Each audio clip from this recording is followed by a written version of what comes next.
নমস্কার বন্ধুরা, আমার চ্যানেলে আমি আপনাদেরকে স্বাগত জানাই। আশা করছি ভালো আছেন, সুস্থ আছেন। আমাদের প্রত্যেক দিনের কাজগুলোকে আমরা যদি কিছুটা টিপস মেনে করি তাহলে দেখবেন কাজগুলো অনেকটাই সহজ হয়ে যাবে। নিজেদের জন্য কিছুটা সময় বাঁচিয়ে নিতে পারবো, সংসারের খরচও অনেকটাই কমিয়ে নিতে পারবো। তেমনই কিছু ছোট ছোট টিপস আপনাদের কাছে শেয়ার করবো। চলুন দেখে নেওয়া যাক আজকের প্রথম টিপসটা। নিয়েছি একটা পুরনো বালিশ কভার। আমাদের অনেকেরই বাড়িতে এমন ধরনের বালিশ কভার থাকে যেগুলোর কালার চলে যায়, ফেটে যায়। তখন এই ধরনের বালিশ কভারগুলো আমরা কিন্তু কেউই আর ব্যবহার করি না, হয় পোছাপোছির কাজে লাগিয়ে দিই, না হলে বাড়িতে এরকমই পড়ে থাকে। তবে এই পুরনো বালিশের কভারগুলো আপনারা কিভাবে কি কাজে ব্যবহার করবেন চলুন দেখে নেওয়া যাক। আমাদের প্রত্যেকেরই বাড়িতে কিন্তু বেশ কিছুটা বেড কভার থাকে, যেগুলো আমরা দেখবেন অল্টারনেট করে বিছানার মধ্যে পেতে থাকি।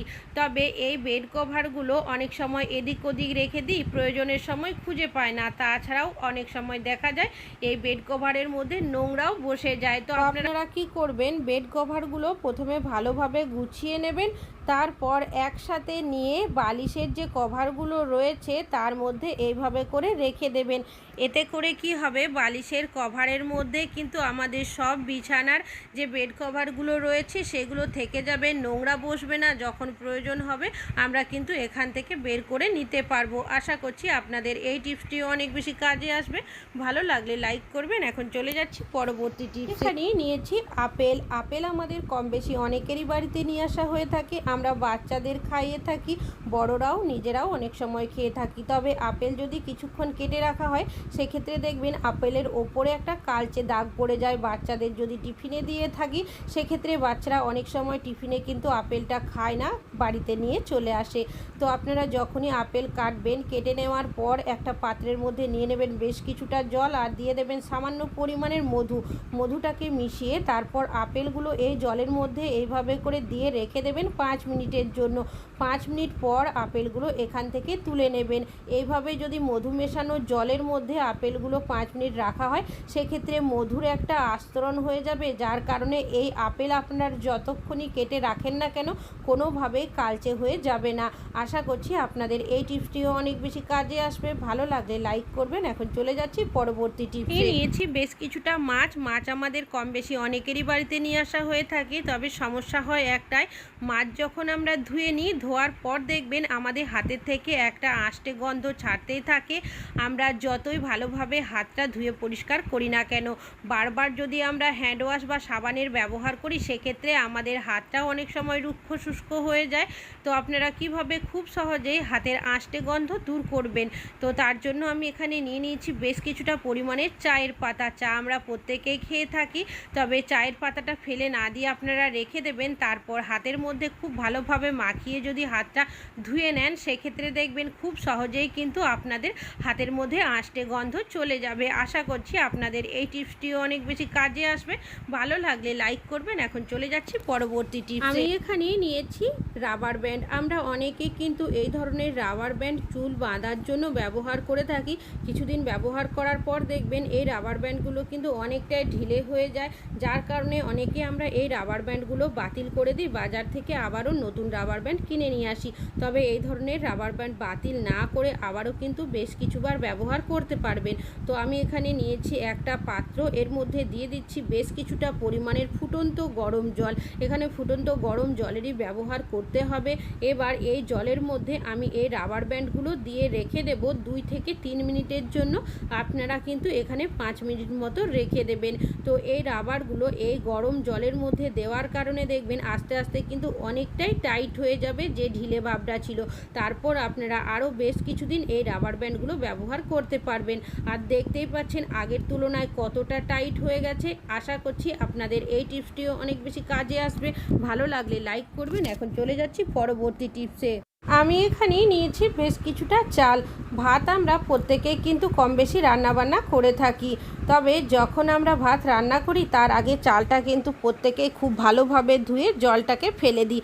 তবে চাল ধোয়ার প্রথমের যে জলটা থাকে সেটা ফেলে না দিয়ে আপনারা কিভাবে কি কাজে ব্যবহার করবেন সেটাই আপনাদের কাছে শেয়ার করব। চলুন দেখে নেওয়া যাক। তো দেখতেই পাচ্ছেন চালটা কিন্তু এইভাবে করে ধুয়ে নিয়েছি। এবার চাল ধোয়ার প্রথমের যে জলটা রয়েছে সেটা আপনারা কি করবেন, আমি এখানে নিয়ে নিচ্ছি একটা পাত্র। পাত্রের মধ্যে এই চাল ধোয়া জলটাকে ঢেলে নিচ্ছি। এখানে আমি আরও একটা উপকরণ মেশাবো। তো আমি এখানে নিয়ে নিয়েছি কোলগেট। আপনারা যে কোনো সাদা ধরনের এখানে টুথপেস্ট ব্যবহার করতে পারেন। সামান্য পরিমাণের কোলগেট নিয়ে এই জলের মধ্যে খুব ভালোভাবে মিশিয়ে নেব। এবার এটা কিন্তু একটা মিশ্রণ তৈরি হয়ে গেছে। কি কাজে ব্যবহার করবেন?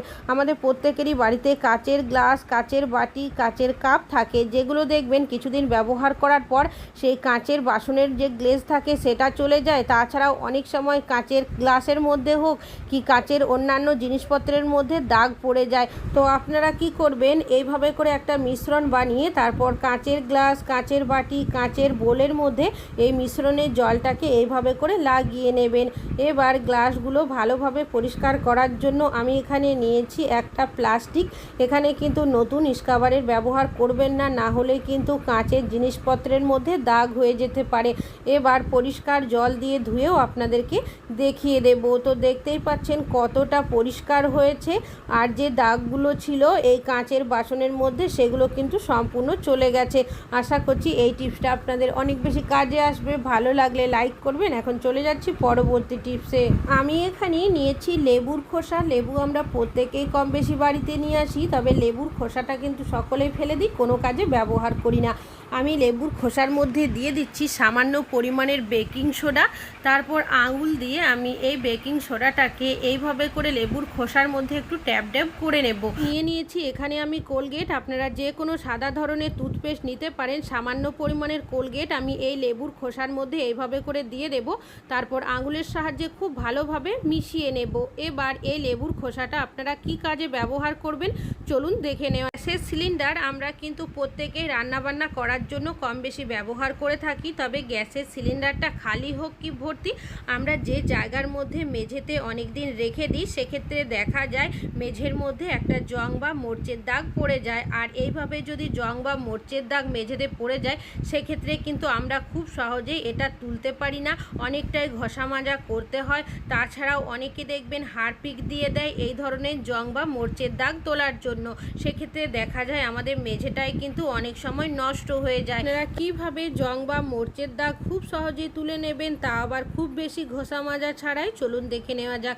যে লেবুর খোসার মধ্যে বেকিং সোডা আর কোলগেট দিয়েছিলাম সেটাই নিয়েছি। এবার লেবুর খোসাটা এই যে জংয়ের দাগটা রয়েছে তার মধ্যে দিয়ে এইভাবে হালকাভাবে ঘষে নেব। এইভাবে হালকা করে ঘষে নেওয়ার পর আপনারা কিন্তু এইভাবে করে 5 মিনিট রেখে দিতে পারেন, তবে আমি কিন্তু 5 মিনিট রাখবো না। এইভাবে করে কিছু সেকেন্ড ঘষে নেওয়ার পর আপনাদের সাথে সাথে কিন্তু পরিষ্কার করে দেখিয়ে দেব। লেবুর খোসার মধ্যেও একটা লেবুর রস থেকে যায়। তাছাড়াও এখানে যেহেতু বেকিং সোডা আর কোলগেট দিয়েছি যার কারণে এটা একটা স্ট্রং সলিউশনের মতো হয়ে গেছে। এইভাবে যদি হালকাভাবে ঘষে নিই সেক্ষেত্রে দেখবেন জং বা মরচের দাগ কিন্তু খুব সহজেই উঠে যাবে। তো কাপড় জল দিয়ে ভালোভাবে ভিজিয়ে তারপর নিংড়ে নিয়েছি, সেটা দিয়ে এইভাবে পুছেও আপনাদেরকে দেখিয়ে দিচ্ছি। তো দেখতেই পাচ্ছেন বন্ধুরা যে জং বা মরচের দাগ ছিল সেটা উঠে গেছে আর একদমই পরিষ্কার হয়ে গেছে। আশা করছি আপনাদের এই টিপসটি অনেক বেশি কাজে আসবে। ভালো লাগলে লাইক করবেন। এখন চলে যাচ্ছি পরবর্তী টিপসে। আমি এখানে নিয়েছি বেশ কিছুটা ডাল। ডাল আমাদের প্রত্যেকেরই বাড়িতে কিন্তু কম বেশি নিয়ে আসা হয়ে থাকে। আমরা অনেকে আছি যারা ডাল খেতে খুবই পছন্দ করি, তবে ডাল খাওয়ার পর অনেকেরই দেখবেন গ্যাস অম্বলের সমস্যা হয়, কারো কারো দেখা যায় ইউরিনেরও সমস্যা হয়ে যায়। তো আপনারা কিভাবে ডাল রান্না করলে গ্যাস অম্বলেরও সমস্যা হবে না, এমনকি ইউরিনের সমস্যা হবে না। গ্যাসের মধ্যে একটা কড়াই বসিয়েছি, তার মধ্যে দিয়ে দিয়েছি পরিমাণ মতো জল, আর যে ডালটা নিয়েছিলাম সেটা ভালোভাবে ধুয়ে এর মধ্যে দিয়ে দিয়েছি। বেশ কিছুটা গাজর কুচি দিয়ে দিলাম, আপনারা আপনাদের পছন্দ মতো সবজি দিয়ে দিতে পারেন। আর দিয়ে দিচ্ছি এখানে 2 টুকরো পেঁপে। যখনই আপনারা ডাল রান্না করবেন তার মধ্যে যদি 1 থেকে 2 টুকরো পেঁপে দেন সেক্ষেত্রে দেখবেন গ্যাস অম্বলের সমস্যা কিন্তু হবে না ডাল খাওয়ার পর। তাছাড়াও যখন ডাল ফুটতে শুরু করবে ডালের ওপরে দেখবেন একটা সাদা ফেনার মতো আস্তরণ থাকে, সেই ফেনাটাও যদি আমরা খেয়ে নিই সেক্ষেত্রে কিন্তু গ্যাস অম্বলের সমস্যা হয়। তো তাছাড়াও ডালের ফেনাটা যদি আমরা খেয়ে নিই সেক্ষেত্রে অনেকেরই ইউরিনেরও সমস্যা কিন্তু হয়। তো আপনারা কি করবেন, যখনই ডাল রান্না করবেন ডাল ফুটতে শুরু করলে ডালের ওপরের যে সাদা ফেনাটা রয়েছে সেটা আপনারা যতটা সম্ভব তুলে নেবেন। তারপর ডাল সেদ্ধ হয়ে গেলে আপনারা ঠিক যেভাবে ডাল ফোড়ন দেন ঠিক সেইভাবেই ফোড়ন দিয়ে রান্না করে নেবেন। ভালো লাগলে লাইক করবেন। এখন চলে যাচ্ছি পরবর্তী টিপসে। আমি এখানে নিয়েছি একটা বাচ্চাদের জিন্স, বাচ্চা হোক কি বড়, আমরা কম বেশি অনেকেই কিন্তু জিন্স প্যান্ট পরে থাকি। তবে কিছুদিন ব্যবহার করার পর দেখবেন জিন্স প্যান্টের যে কোমরের সাইডটা থাকে সেটা কিন্তু অনেকটাই ঢিলে হয়ে যায়। আর যদি এইভাবে ঢিলে হয়ে যায় সেক্ষেত্রে জিন্স প্যান্টগুলো পরতে কিন্তু আমাদের অনেকেরই অসুবিধা হয়।